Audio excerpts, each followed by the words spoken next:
Jim, consumed with an aeronautical career, would later sell his half of the patent to the Schweitzers for $36,000. The Schweitzers would invest and sacrifice everything they owned to create a company called Windsurfing International, which spawned the culture of one design windsurfing. In that day, having a level playing field on the racecourse was good for the sport. It spawned more friendships than competitive fire. For years, it would be a social family affair, more of a barbecue than a race. Before foot straps and all that, windsurfing was like a family, just a family sport.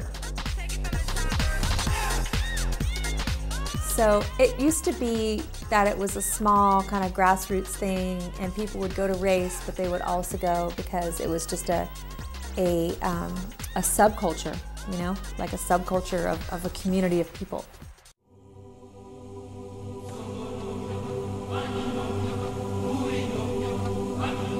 The sport grew very slowly at first, and then a few pilots from Germany and Holland began to discover the sport in California, taking containers of boards back to Europe with them.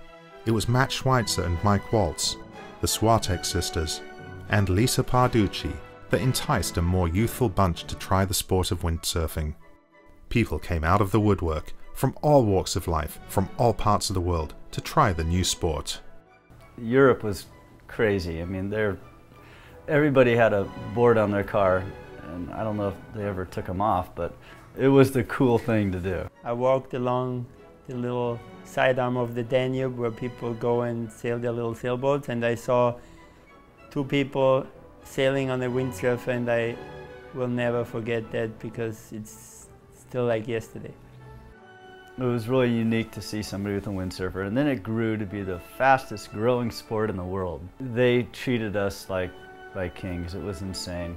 One of the countries where windsurfing became extremely popular, Germany, I think the popularity was on these little inland lakes. There were so many people who wanted to windsurf, they had to race in the water. It was such an in thing. You'd be driving around the Autobahn and, you know, 1 out of every 3 cars had a windsurfer on it. And it was all about one design, it was all about the windsurfer, and we traveled for years and years and years representing it, competing at it, and just creating a life. We created a tremendous life. To this day, people say, have you been there? And I said, yeah. Have you been there? Yes, I have. We traveled the world non-stop.